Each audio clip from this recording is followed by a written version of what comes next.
भोले बाबा हमर लालसा पुराई दिए।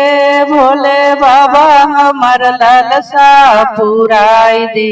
तनी देवा घड़ावा हमके बोलाइली। तनी देवा घड़ावा हमके बोलाइली। तनी देवा घड़ावा सुननी हा बाती एगो बड़ा गंभीर बा।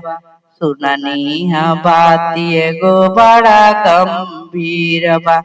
रौरे देवघर में सुना तनी बड़ा भीड़ बा। रौरे देवघर में सुना तनी बड़ा भीड़ बा।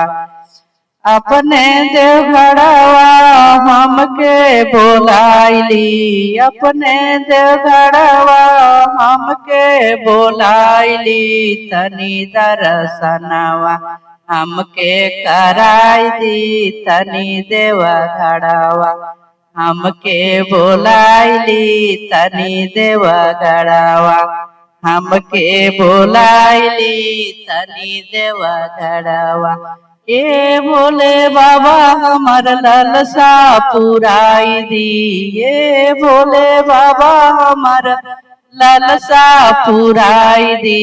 तनी दर्शनवा आपन कराई दी। तनी दर्शनवा। हर हर महादेव।